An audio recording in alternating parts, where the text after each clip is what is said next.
Spelling बी मध्ये जिल्ह्यामध्ये ग्रामीण भागातून सुद्धा ही तालुक्यातून प्रथम आली. तू म्हणजे गुणवत्ता वाढली आपली. बिलकुल त्या म्हणजे 2 तासामध्ये तुम्ही सांगा किती वाजता आपला भोंगा वाजतो? 6 वाजता वाजतो. आणि त्या 2 तासामध्ये त्या 2 तासामध्ये आम्ही टीव्ही मोबाईल सगळं बंद करतो आणि अभ्यास करतो. एकही मुलगा गावात दिसत नाही. आणि 8 वाजता अजून एकदा भोंगा वाजतो तेव्हा आम्ही अभ्यास करतो.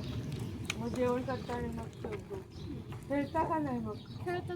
किती वाजेपर्यंत? कधी 4ला शाळा सुटते. 5 वाजेपर्यंत खेळायचं.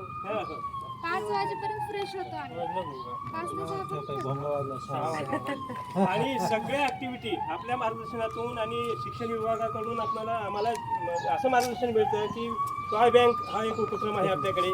मुलं हसत खेळत शिक्षण घेतात आणि हे जे शाळेचं हे स्वरूप हे जे रंगरंगोटी झालेली आहे रेल्वेचं जे सुपर रेल्वेचं जे आम्हाला सजावट झालेली आहे चांद्रयान आणि ह्याच्यामुळे मुलांना जॉयफुल लर्निंगला एवढा आनंद वाटतो.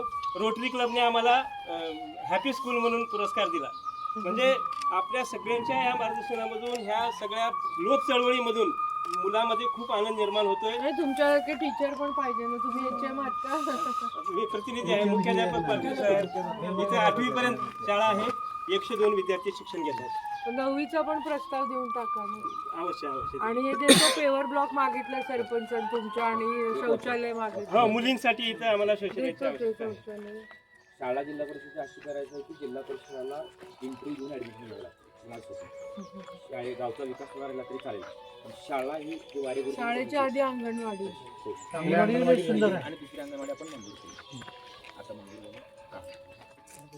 आपण एकदा शाळेचं मधलं कसं केलं ते दाखवूया.